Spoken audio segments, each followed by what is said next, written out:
Timothy, whom most of his buddies simply called Tim, glanced at his phone as a message popped up from his wife, Candace, or Candy, as she preferred to be called. They had been married for 5 years now, and despite some ups and downs, he had always thought of their relationship as solid. He had just landed a big contract for his IT firm with a prominent company in California, a deal that promised nationwide expansion and, most importantly, a significant boost to his paycheck. His boss, Jake Hudson, would undoubtedly be ecstatic. For Tim, this success wasn't just about his career. It was a stepping stone toward starting a family with Candy, a dream they'd been planning for a while. Yet, as much as he wanted to focus on the excitement of this achievement, a nagging worry had taken root in his mind.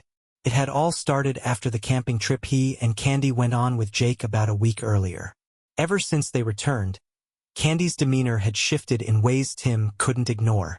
She seemed distracted, as if her mind was elsewhere, and her patience with him had grown thinner than usual. But that wasn't all. When they got home and began tossing their camping clothes into the laundry, something caught his eye. One of Candy's undergarments had a peculiar mark, something solidified, with an unmistakable and unpleasant odor. At first he froze, unsure of what to make of it. Then, as the implications hit him like a freight train, his chest tightened, and his world began to crumble. Whose fluid could it be?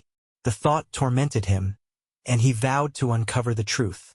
With an upcoming trip to California looming, Tim decided to prepare himself. He scheduled a meeting with Ruby Hawkins, a family law attorney recommended by a friend who had recently gone through a messy divorce. Ruby specialized in cases of infidelity, and Tim hoped she could guide him through what he feared was coming. "Are you absolutely certain your wife is being unfaithful?" Ruby asked during their meeting. Tim hesitated before admitting, "Not completely, but I have reasons to suspect. I need to know for sure, and if she is, I'm filing for divorce." Ruby leaned forward, her tone professional but understanding. "Most divorces in this state are no fault, but if you want to pursue infidelity as the cause, you'll need concrete evidence, something like photos or video." Tim nodded, though the thought made his stomach churn. "I see. What do you suggest?" "We could hire an investigator to monitor her activities," Ruby replied. "They'd gather the evidence we need if your suspicions are correct." "Do it," Tim agreed. "I need clarity one way or another." Ruby walked him through what to expect in the process. Given that Candy earned a similar income from her teaching job, alimony might not be a concern. They had no shared property or children, so dividing assets should be straightforward. Ruby assured him that any evidence of infidelity could strengthen his position during the proceedings. To aid in the investigation, Ruby brought in Marvin Johnson, a seasoned private investigator. Marvin suggested Tim install a tracking app on Candy's phone and provided a recording device for landline calls, along with a small audio recorder he could slip into her belongings. Though Tim despised the idea of resorting to such measures, he felt he had no other choice. Other signs had been troubling him too. Jake, his boss, had been acting differently since the camping trip. More smug, almost as if he was privy to a secret Tim wasn't. It set Tim's nerves on edge. The day of his flight to California arrived, and Candy drove him to the airport. She kissed him goodbye and promised to call later. "Have a safe trip," she said warmly. Tim thanked her, trying to shake off the unease brewing inside him. That night, as promised, Tim called Candy. To his surprise, she mentioned she'd been asked to waitress at a party Jake was hosting.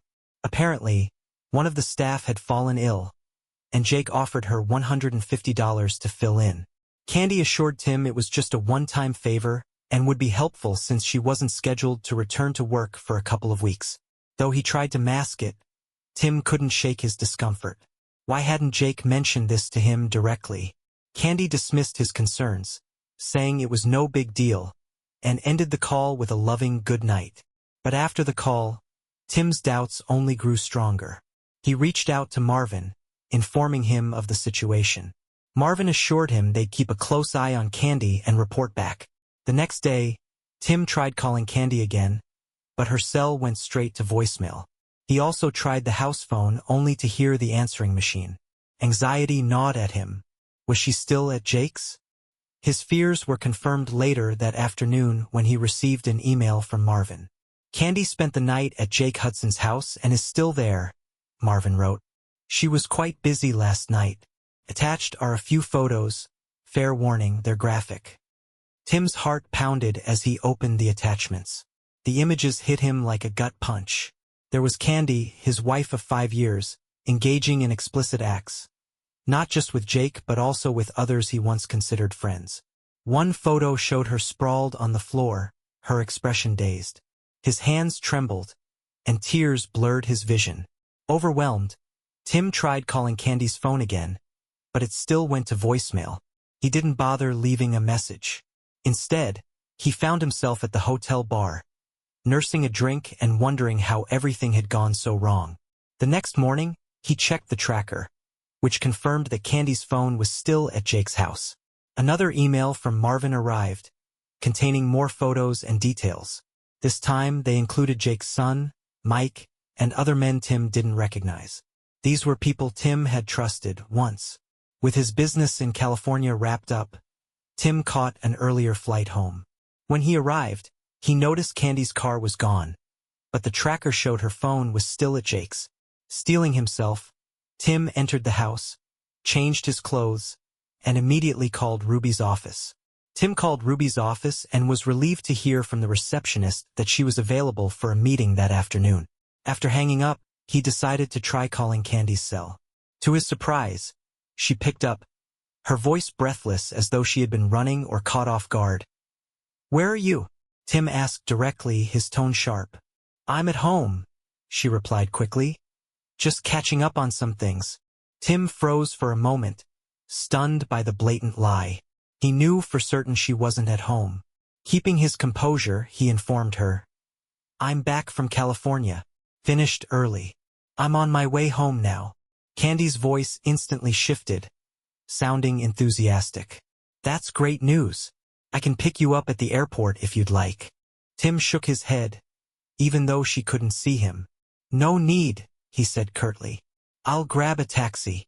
After ending the call, Tim couldn't help but wonder if Candy had noticed how cold and detached his tone had been. With a sigh, he left the house to meet with Ruby, his thoughts churning. Meanwhile, Candy stared at her phone after Tim hung up, her expression uneasy. Something about his tone had felt off. His usual affectionate goodbye, and "I love you," was conspicuously missing. Deep down, she suspected he might be onto something. But instead of confronting the guilt bubbling up inside her, she rationalized her actions. She had intended to leave Jake's house after the first night, but the temptation of being with both Jake and his son, Mike, had been too much to resist. Candy convinced herself that indulging in her desires was a way of reclaiming a piece of herself.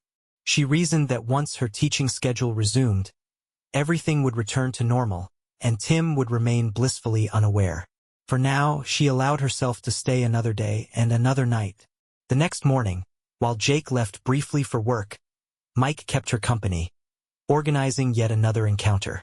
This time, he even invited friends over for a group experience, which Candy agreed to with little hesitation.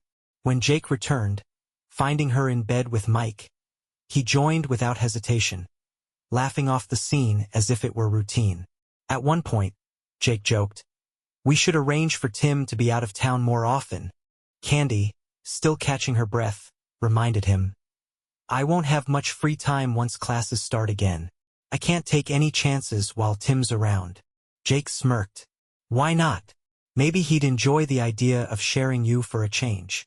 They both chuckled at the absurdity of the suggestion. Candy tried to brush it off, though the idea unsettled her. "Tim's not stupid," she muttered. "He'll figure it out eventually." "Don't worry about Tim," Jake said smoothly, reaching for his camera. "Here's my condition. You're not going back to him. Not in that way. You're ours now. Understand?" Candy hesitated, unsure how to respond. "How am I supposed to manage that?" she asked, her voice trembling slightly. Jake waved off her concerns. "Make something up. A headache, maybe. You'll figure it out." Reluctantly, Candy agreed. She had no idea that every move they made was being captured by surveillance cameras discreetly set up in a van parked across the street. The damning footage only added to the mountain of evidence Marvin was compiling for Tim. When Tim received Marvin's latest report, complete with photos and videos, it broke him. The images weren't just graphic, they were devastating. They showed Candy in acts far beyond anything she had ever done with him, and with multiple men, including Jake and his son. Ruby tried to console Tim as he sat in her office, visibly shaken. "It's hard to process something like this," she said gently, "but we'll make sure you come out of this stronger." Tim's voice cracked as he spoke. How could she change so much in 5 years? What did I do to deserve this? And Jake? I trusted him. Ruby nodded sympathetically. "We'll move forward with the divorce," she assured him. "We can cite infidelity as the cause and even pursue an alienation of affection claim against Jake and the others. It's not an easy case, but we'll have strong leverage with this evidence." "Do whatever it takes," Tim said firmly. "I just need this to be over." "Just don't do anything reckless," Ruby warned. "The last thing I want is to have to bail you out of jail." "I won't," Tim promised, though his voice carried a mix of anger and sadness. "When will the papers be ready?" "I'll have everything finalized in a couple of days," Ruby replied. "In the meantime, try to keep things as normal as possible at home. Don't let on that, you know." Tim let out a bitter laugh. "I'm not exactly the world's greatest actor, and I'm sure as hell not touching her again. God knows what she's caught from all those men." Ruby raised an eyebrow. "Tell her you're not feeling well. Use that as an excuse for now." Tim nodded reluctantly. "Fine. I'll try." After leaving Ruby's office, Tim felt marginally better but still hollow inside. Sitting in his car, he realized he couldn't continue working for Jake or being around the men who had betrayed him. He scrolled through his contacts and dialed a number he had saved for years. "Carlson here," came the familiar voice on the other end. "John, it's Tim Burns," he said, his voice heavy. "Tim, how are you, my friend?" John replied warmly. "Not great," Tim admitted. "Listen, is that position at Empire still open?" John's tone turned serious. "Absolutely. Are you finally ready to make the leap?" "Yeah," Tim said. "I can't stay at my current job any longer." "I'm sorry to hear that," John said sincerely, "but I'm glad you called. The job's yours. When can you start?" "Monday works for me," Tim replied, relieved. "Great," John said. "Why don't you and your wife come over for dinner tonight? Rose is making her famous lasagna." Tim hesitated. "Thanks, but I can't bring Candy." "Everything okay?" John asked, concerned. "I'd rather not get into it over the phone," Tim said, his voice strained. "I'll explain tonight." "Understood," John said gently. "Rose is a great listener if you need someone to talk to." "I appreciate that," Tim replied. "I'll be there at 6:30. "Looking forward to it," John said. Tim hung up, feeling as if a small weight had been lifted. At least one aspect of his life was starting to move forward. When he arrived home, Candy's car was parked outside. She greeted him with a kiss, but he turned his face, letting her lips land on his cheek instead. "Everything okay?" she asked, taken aback. "Not really," Tim said flatly. "I'm not feeling well, probably jet lag. I'll sleep on the futon tonight." Candy looked concerned. "Sleeping out? Where are you going?" "I have dinner plans," Tim replied. "With who?" she pressed. "Are you accusing me of something?" Tim shot back, his voice sharper than he intended. "Because I've never cheated on you. Can you say the same?" Candy froze, her face a mask of shock and panic. "What? No, of course not." Tim didn't believe her. "How was your gig at Jake's house?" he asked, changing the subject abruptly. "It was fine," she said quickly. "Challenging, but enjoyable." "I'm sure it was," Tim said coldly, checking his watch. "I need to go." Grabbing his keys, he walked past her without another word, leaving Candy to sit alone with her thoughts. As his car disappeared down the street, she picked up the house phone and dialed Jake. "Jake," she whispered nervously. "I think Tim suspects something. What makes you say that? Jake asked casually. He wouldn't touch me, Candy explained. He didn't even kiss me goodbye or say he loved me. And he just left, saying he had a dinner appointment. Really? Jake replied, intrigued. Did he say who with? No, Candy admitted. Jake chuckled. Relax. He doesn't know a thing. What if he knows? What if he's planning to leave me? Candy asked, her voice quivering with worry. Then let him, Jake replied with a dismissive scoff. You can always stay here with us. As for Timmy boy, I'll make sure he's too busy to spend much time at home. I don't want to lose him, Jake, Candy said, her tone shifting to one of desperation. I love him. Jake's laugh was sharp and cutting. Yeah, because sneaking around with me and Mike these past few days just screams love. Doesn't it? That's not fair, Candy snapped, feeling the sting of his words. I know what I did was wrong. And yes, I enjoyed it. But that doesn't mean I don't love him. I don't want to lose him. Sure, Jake replied with a wave of indifference. Let him cool off. He'll come around eventually. And if he doesn't, we'll handle it. Candy's breath caught in her throat. You're not planning to hurt him, are you? Not directly, Jake said with a sly chuckle. But we might need to make him see things our way. And for that, you'll have a role to play. Candy was taken aback. What do you mean? Jake's voice dropped into a more menacing tone. When the time comes, you'll help us convince him. Don't forget where your loyalty lies. And remember, I've got videos that could make quite the scandal if they ever got out. Candy's face flushed with anger and fear. You wouldn't dare. Oh, I absolutely would, Jake said, his voice calm and cold. I've got footage from the camping trip and plenty more from these past few days. You belong to me now, Candy. So it's in your best interest to keep Tim in line. Feeling utterly trapped, Candy sighed in resignation. Okay, Jake. But please, promise me you won't hurt him. Jake smirked, his tone mocking. Sure. Whatever you say. Then he hung up. Meanwhile, Tim pulled into the driveway of John and Rose Carlson's large two-story home, a bottle of wine in hand. John greeted him at the door with a warm smile, taking the wine graciously. Thanks, Tim, John said. Come on in. This will definitely go to good use tonight. Tim followed him inside, where Rose was setting the dining room table. John made the introductions. Tim, this is my wife, Rose.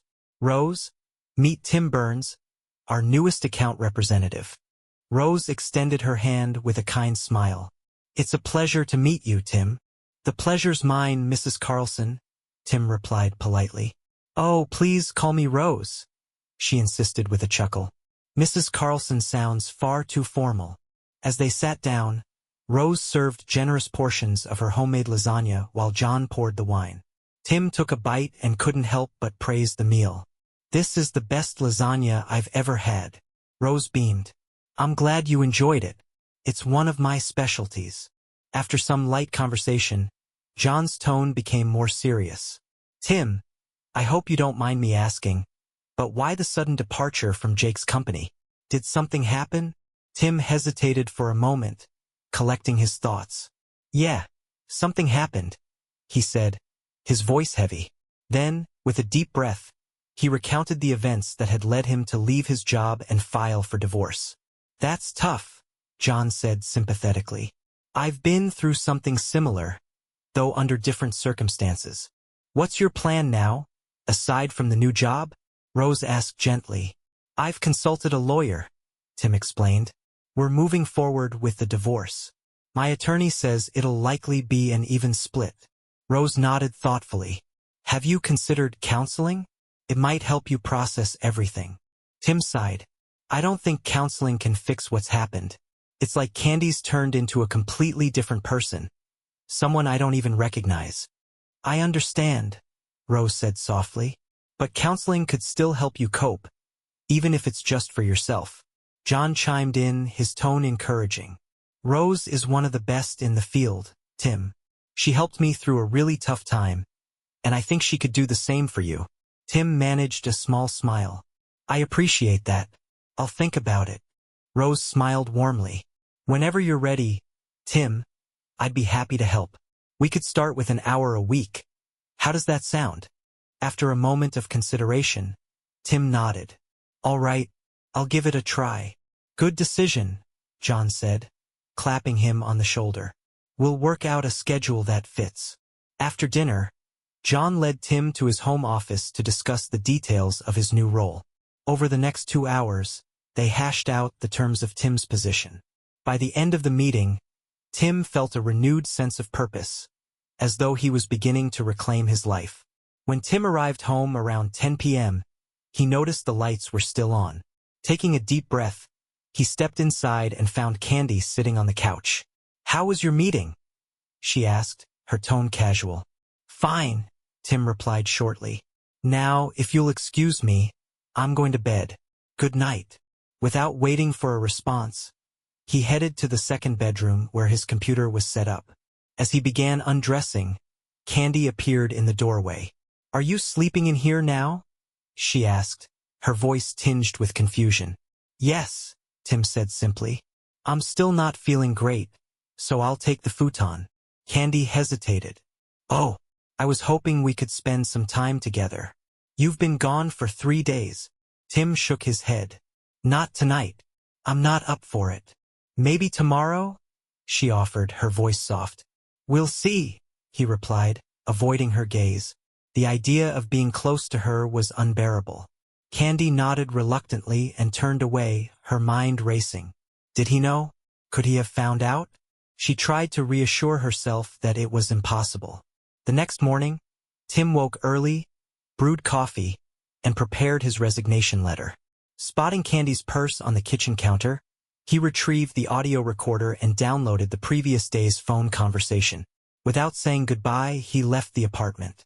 Candy, hearing the door close, remained in bed, tears streaming down her face. She couldn't shake the growing fear that her world was beginning to unravel. Arriving at the office, Tim kept to himself, retreating to his desk to pack his belongings. He had just finished when Jake entered, his expression a mix of confusion and annoyance. What's going on? Jake asked, eyeing the boxes. Tim pulled 2 envelopes from his briefcase. One contains the signed contract from California, he explained. The other is my resignation, effective immediately. I expect my bonus for the contract, along with my final paycheck and remaining vacation time. Resignation, Jake repeated, stunned. Why? I need you. Tim fixed him with a cold stare. You honestly don't know why? You think I'm naive? Let's just say some revelations have come to light. I've already secured a position elsewhere. Jake's face darkened. Wait, Tim. Can't we talk this over? Jake pleaded, his tone uncharacteristically desperate. Tim shook his head, his expression cold and resolute. There's nothing to discuss, Jake. I'm done, finished. I used to think of you as a friend, but you betrayed me in the worst possible way. You didn't just ruin my career. You destroyed my marriage. Find someone else to manipulate. So, this is about that, Jake said, his voice tinged with amusement. Just so you know, your wife willingly came to me. She wasn't coerced. Maybe you shouldn't let that ruin your career, Tim. Let Candy explore her desires. When she's had her fill, she'll come back to you. You're despicable, Tim spat, his eyes narrowing. Do you honestly expect me to just accept that? By the way, how long has this been going on? Jake smirked, leaning casually against the doorframe. The first time was during the camping trip. Remember the second day when you and the others went skiing? She came to me in your tent, said I was superior to you. Then she begged me to sleep with her. Tim's jaw tightened, but he kept his composure. And when you sent me back to the office that day, that was just a convenient excuse to get me out of the way, wasn't it? Jake shrugged, unapologetic. So what? You're catching on, Tim. And hiring her as a waitress at your party, Tim continued, his voice tinged with disgust. That was just another ploy to get her alone. Correct, Jake confirmed. And I don't regret a second of it. Tim calmly reached over and stopped the audio recording he'd been secretly running since Jake walked in. He held up his phone and smirked. Thank you for your confession, Jake. That's all I needed. Now, if you'll excuse me, I have a resignation to finalize. Jake's confident demeanor faltered. You can't use that recording against me, he blustered. We'll see, Tim replied coolly. Goodbye, Jake. Rot in hell. As Tim turned to leave, Jake grabbed a framed photo of Candy from Tim's desk. You forgot this. I didn't forget, Tim said over his shoulder. I don't want it. If you and your son are so obsessed with her, she's all yours. I'm done with the both of you. With that, Tim walked out, leaving Jake standing alone in stunned silence. Minutes later, Jake dialed Candy's number. When she picked up, her voice was thick with anxiety. What do you mean he resigned? She demanded. Jake's tone was irritated. He handed me a signed contract and a resignation letter. Then he walked out. He knows, doesn't he? Candy asked, panic creeping into her voice. I don't know how, but yes, he knows, Jake admitted. I told him the truth. About the camping trip, the party, everything. You idiot, Candy snapped, her voice breaking. Why would you do that? Because he already knew, Jake shot back. And I even left him the photo of you from his desk. Candy groaned in frustration, tears spilling down her cheeks. What do I do now? Jake's voice turned cold. Not my problem, sweetheart. This is for your husband to handle. Unless, of course, you want me to step in and enlighten him further. No, she shouted. You've done enough damage. Stay out of it. I'll handle this, or at least try. Suit yourself, Jake replied dismissively. Without another word, he hung up. Candy stared at her phone, her tears falling freely. She dreaded what lay ahead. She knew Tim well enough to understand that his stance on infidelity was firm. The thought of divorce loomed large, but she wasn't ready to let him go.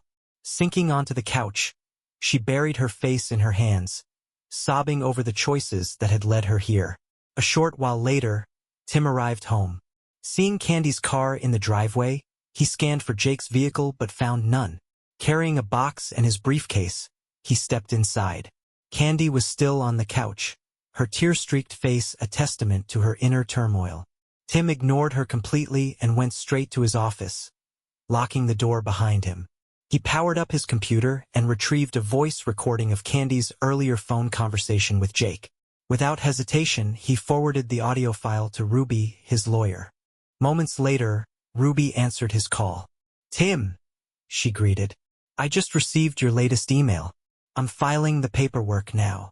Good, Tim replied. When can they be served? If you'd like, I can arrange for them to be delivered late this afternoon, she offered. That works, Tim said simply. Thank you. After hanging up, Tim opened his weapon safe and retrieved his .45 caliber semi-automatic pistol. He didn't intend to use it but kept it nearby as a precaution. In the kitchen, he placed the firearm on the table before calling out to Candy. We need to talk, he said firmly, motioning for her to join him. Candy hesitated, her eyes widening when she saw the gun. Is that necessary? She asked, pointing at it. I hope not, Tim replied, his tone icy. It's just in case your lover decides to show up. Now sit down. Terrified, Candy obeyed, her body trembling as she took a seat. First, Tim began, someone will be serving you papers later today. Divorce papers. Candy gasped, clutching her chest. No, I don't want a divorce, Tim. I love you. Spare me the lies, Tim snapped. I know everything about you, Jake, his son, and the others. I filed for divorce due to infidelity. You don't have proof, Candy stammered, her voice shaky. Tim smirked and pulled out an envelope. Inside were time-stamped photos of her with multiple men, including Jake. I also have video and audio recordings, he added. Care to see? Candy shook her head, tears streaming down her face. She realized resistance was futile. Good, Tim said, his voice steady. Given the circumstances, I've been more than fair. You'll get no support, half the bank funds, your own retirement account, and your belongings. I've already canceled your credit card and prepared a check for your share. A restraining order will also require you to stay 500 feet away from me, my home, and my workplace. You have until the papers are served to pack your things. You're kicking me out? Candy whimpered, her tears flowing freely. Essentially, Tim confirmed. If you contest this, you'll regret it. Candy's shoulders slumped in defeat. No, she said softly. I can't risk it. I need my job. Exactly, Tim said. Now, 2 more things. What? Candy asked, her voice hollow. You'll return your wedding rings, Tim demanded. And you'll drop my last name. You've become so heartless, she accused, slipping the rings off her finger. You gave me cause, Tim replied coldly. Now, one last thing. What changed? How did you go from being a loving, faithful wife to this? Candy looked down, her voice barely a whisper as she answered. It started during the camping trip. The second day when you were out on the boat. I was resting in the tent when Jake came in. He saw me undressed, and things just happened. So, some guy with a bigger one walks into the tent, drops his pants, and you're on him like white on rice? Tim sneered. And that was all it took for you to throw away everything we had? Candy flinched at his harsh words. It only happened twice during that trip, she admitted. Once while you were skiing and again when Jake sent you back to the office. Tim shook his head in disbelief, gesturing to the photos. None of them used protection, did they? Weren't you worried about getting pregnant? Or worse? I'm still on the pill, Candy defended weakly. That doesn't eliminate the risks, Tim retorted, his tone filled with disdain. You could still get pregnant or contract a disease. Was that what you were aiming for? Tim demanded, his tone sharp with anger.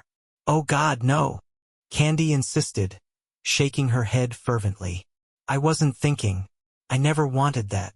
Tim sighed, his face a mixture of disappointment and bitterness.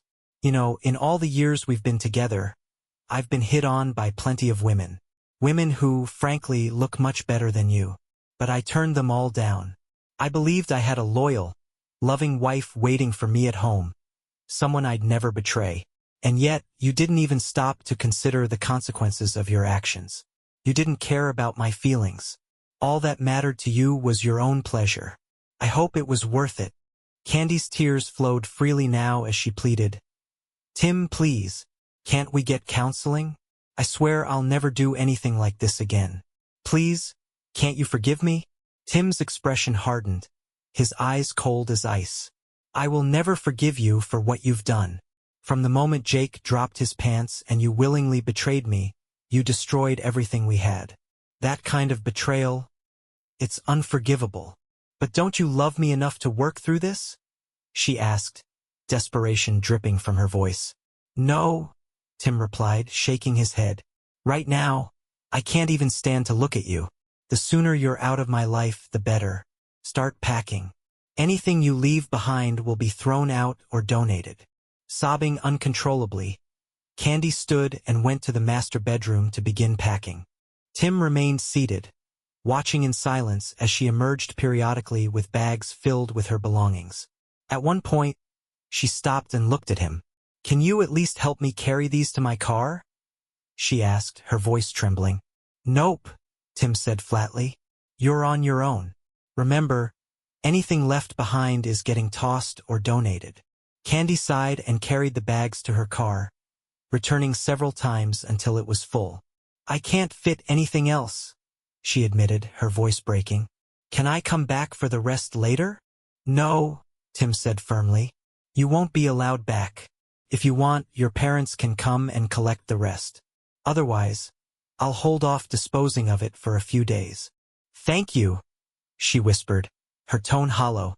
I appreciate that. Oh, and Candy, Tim added. What are you planning to tell your parents? She froze, the realization hitting her. I don't know, she admitted. What can I say? Try the truth for a change, Tim said, his voice tinged with sarcasm. Tell them you cheated on me with my boss and others, and I had no choice but to ask you to leave. Her face fell. Seriously? She asked. They'll disapprove no matter what. Then lying will only make it worse, Tim retorted. You know how they feel about dishonesty. At that moment, A knock came at the door. Tim glanced toward it and said, "I believe that's for you." Candy opened the door cautiously to find a sheriff's deputy standing there. "Are you Candace Burns?" he asked. "Yes," she replied nervously. "May I see some ID, please?" he requested. Candy retrieved her driver's license, and after verifying her identity, the deputy handed her an envelope. "You've been served, ma'am," he said. "Additionally, there's a restraining order requiring you to vacate the premises immediately. You can sign the divorce papers now if you'd like." Candy nodded numbly and retrieved the documents. After skimming through them, she requested a pen and signed the papers. "I'll deliver these to the attorney," the deputy said. "Now you need to leave. If you attempt to return, you'll be arrested. Do you understand?" "Yes," Candy replied, her tears falling again. She turned to Tim, her voice breaking. "I'm so sorry." "Yeah, me too," Tim said coldly. "Goodbye." "Goodbye," she whispered before stepping outside. The deputy gave Tim a polite nod before following Candy out. The days that followed were chaotic for Tim. Candy didn't contact him again, but Jake left 2 threatening voicemails on the house phone. In one, his voice was full of rage. "Damn it, Tim. I know you're there. If you don't drop this lawsuit, I'm coming to kick your ass."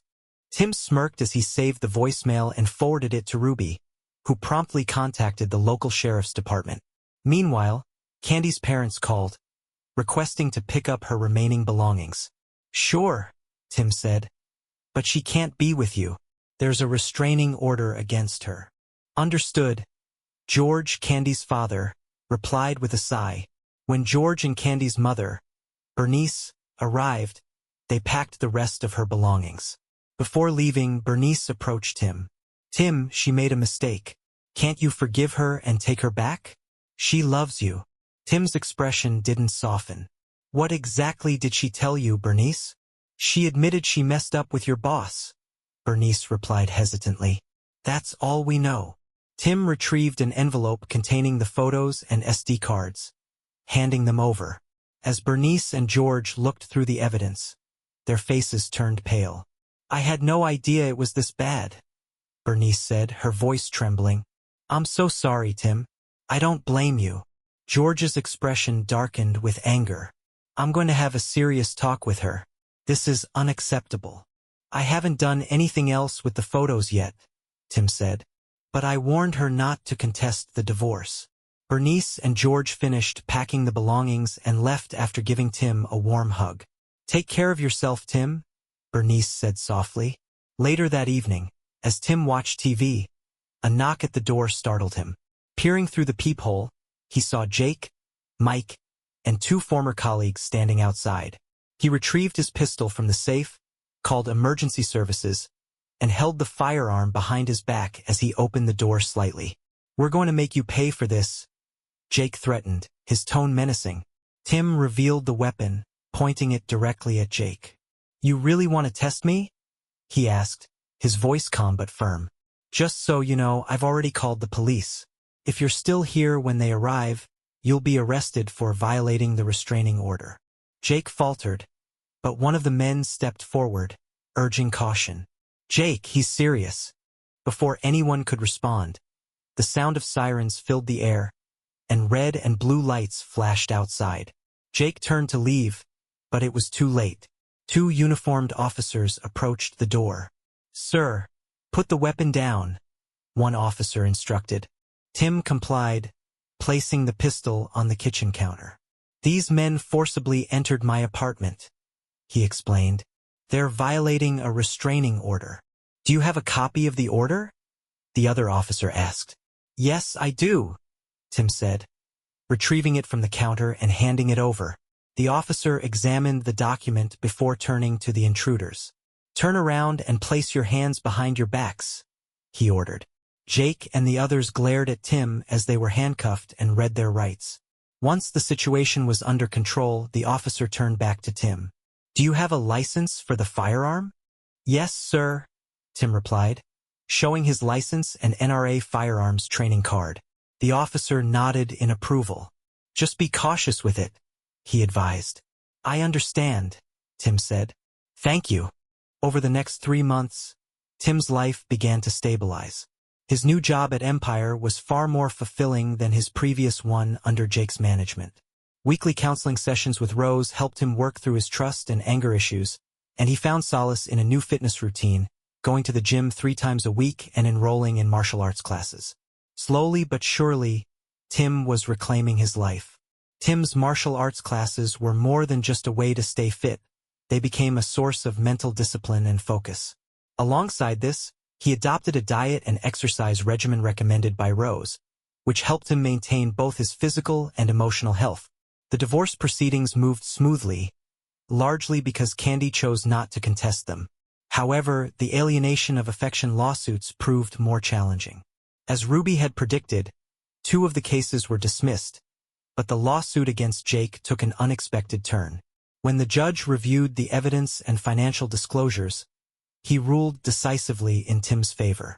Jake was ordered to pay $1 million in restitution, and the judge didn't hold back his disdain for Jake's actions.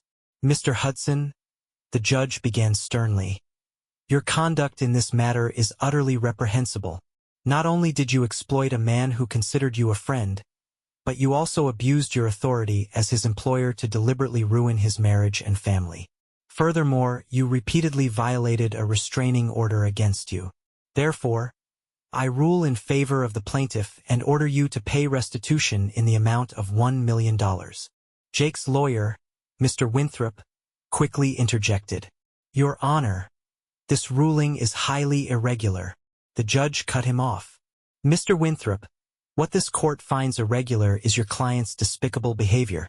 The order stands." "When must this restitution be paid?" Winthrop asked, clearly flustered. "Immediately," the judge replied sharply. "Unless, of course, your client would prefer spending time in jail for contempt." Winthrop sighed, visibly defeated. "No, Your Honor. My client will comply." "Very well," the judge concluded. "And may God help you if this check bounces." Case closed. With a decisive strike of the gavel, the hearing ended. Jake reluctantly wrote the check, which his attorney handed over to the bailiff. After the judge acknowledged it, the check was passed to Ruby, who then handed it to Tim. To Tim's surprise, the check cleared without issue. He promptly compensated Ruby her portion of the judgment. As news of the lawsuit spread, Tim began receiving inquiries from several of Jake's clients. Many were hesitant to continue working with someone who had demonstrated such unethical behavior. To them, Jake's actions reflected a fundamental lack of trustworthiness. Tim speculated that if things continued at this rate, Jake's business would likely collapse within a year.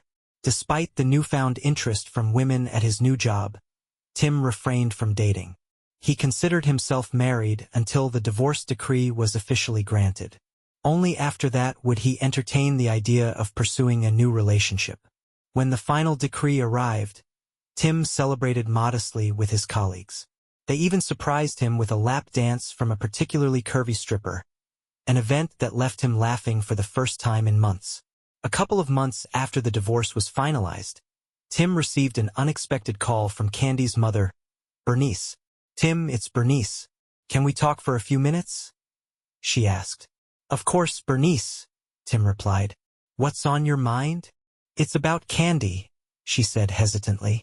"She's tested positive for HIV. Tim felt a pang of sadness but wasn't entirely surprised. "I'm sorry to hear that," he said sincerely. "But honestly, it doesn't shock me. We're divorced now, Bernice. I'm no longer responsible for her, and she's not covered under my insurance." "I understand," Bernice said softly. "I was hoping you might be willing to talk to her. She really wants to see you." Tim hesitated but eventually agreed. "I suppose I can spare a few minutes, though I'm not sure what good it'll do."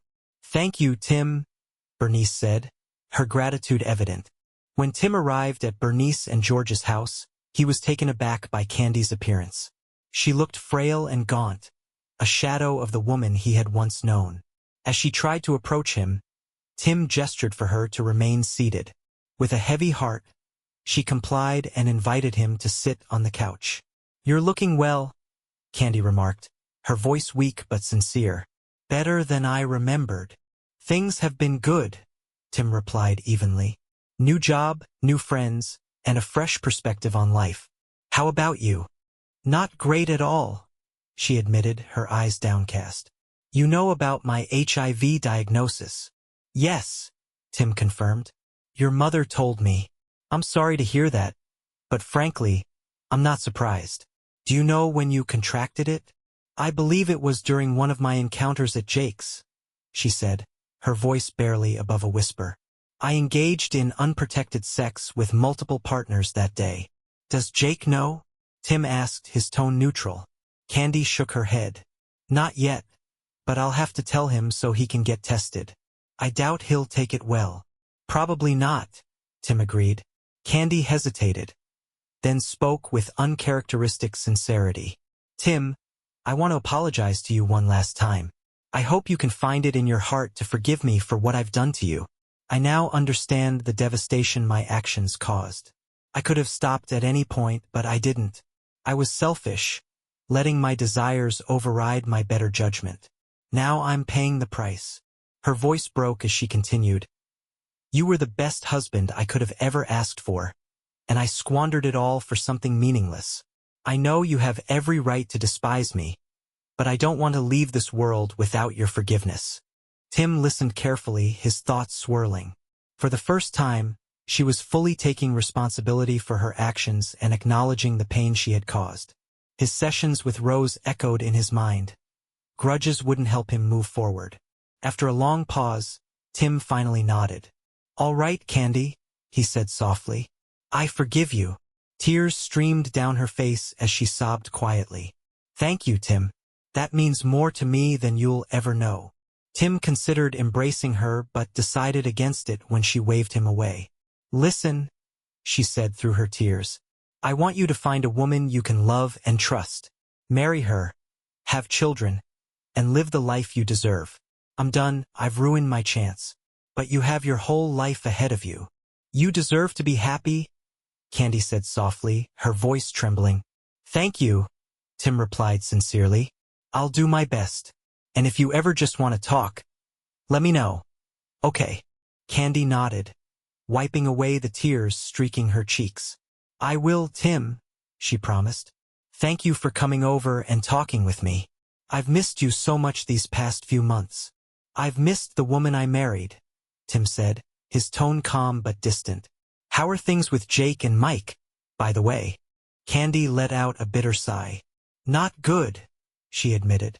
Jake's been getting very abusive. Losing to you in court hit him hard, and his business has taken a big hit too. I've noticed, Tim said. Has he hurt you physically? Not yet, she said, lowering her gaze. But he's been very volatile lately. Do you want me to be with you when you tell him about your diagnosis? Tim offered. Candy shook her head. No, but thank you. This is my responsibility, and I need to handle it myself. She hesitated, her voice faltering as she continued. You know, I keep thinking, if I had just told him to leave that first day at the camping trip, maybe we'd still be together. Tim nodded thoughtfully.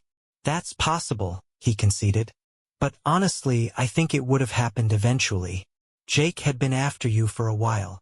You're probably right, Candy said, her voice tinged with regret. Listen, I'm getting really tired. I need to rest before I go back. Thank you for coming over. It really does mean more to me than you know. You're welcome, Candy, Tim replied gently. And remember, call me if you just want to talk or need anything. I will, she said weakly, nodding. Goodbye, Tim. Think of me every once in a while. Okay? Tim sensed the heaviness in her words, a hint of finality that made him wonder if she was contemplating something drastic. I will, he assured her. But don't do anything foolish, all right? Candy managed a faint smile. I won't, she promised. As Tim stood to leave, Bernice approached him. Thank you, Tim, she said, embracing him warmly. This means more to her, and to me, than you know. You're welcome, Bernice, he replied. Please, keep an eye on her. I will, she assured him, her voice thick with emotion. A couple of weeks later, Tim was sitting on his couch, eating dinner while watching the evening news. A breaking news segment caught his attention. The bodies of a local businessman, his son, and a woman believed to be the man's lover were discovered earlier today in what authorities suspect was a double homicide followed by a self-inflicted gunshot. The anchor reported. Jacob Hudson, president and founder of Hudson Consulting, along with his son and an unidentified woman, were found dead at the scene. Police are investigating, and further details will be provided as they become available. Tim's heart sank as he listened, a sickening feeling spreading through his chest. Hoping it wasn't true, he immediately called Bernice. She answered, her voice trembling and thick with tears. "Bernice, what's going on?" Tim asked, dreading her response. "We just found out," Bernice said, her voice breaking. "Candy is gone. It looks like Jake shot her, then his son, and finally himself." Tim felt his stomach twist. "Oh my God," he whispered. "I saw the report on the news and was praying it wasn't her. I'm so sorry." "It's her," Bernice confirmed, sobbing. "The police think she told Jake about her diagnosis, and he snapped. Autopsies are underway." Tim closed his eyes, struggling to process the weight of her words. "Bernice, I never wanted this. I never wished for this to happen." "I know," she said, her voice heavy with sorrow. "Candy made her choices, and she paid for them. But losing an only child, it's unbearable. I just hope she's in a better place now. If there's anything I can do, please let me know," Tim offered. "Thank you, Tim," Bernice said softly. "That means a lot." Candy's memorial service was held a couple of weeks later. Tim took time off to attend and support her parents. According to the autopsy results, both Jake and Mike were also HIV positive, just like Candy. Police investigations revealed that Candy had disclosed her diagnosis to Jake and suggested they all get tested. When the results confirmed their statuses, Jake reacted violently, fatally shooting Candy, then his son, before turning the weapon on himself. For a few days after the service, Tim mourned the loss of the woman Candy had once been. He allowed himself to reminisce about their happier times together but resolved not to let grief consume him. One evening, as Tim worked late at Empire, Cynthia Stone, a friendly colleague, stopped by his desk. "Hey, cowboy," she said with a warm smile. "Want to join us for happy hour tonight? You look like you could use some company." Tim hesitated, almost declining, but something in her tone made him reconsider. "What the heck?" he said finally, forcing a smile. "I could use some good company right now. Count me in." "Great," Cynthia said, her smile widening. "Meet us at the hitching post after work. Okay?" "I'll be there," Tim confirmed. "Thanks for the invite." As Cynthia walked away, Tim sat back in his chair, reflecting on how life seemed to come full circle. Just as he began to wonder what the future held, a familiar, feminine voice echoed in his mind. "Go for it, big boy. She's into you." Tim froze, a chill running down his spine. He scanned the room, but no one was there. Shaking his head, he muttered to himself, "No, that can't be possible." But the voice lingered, as if daring him to believe otherwise.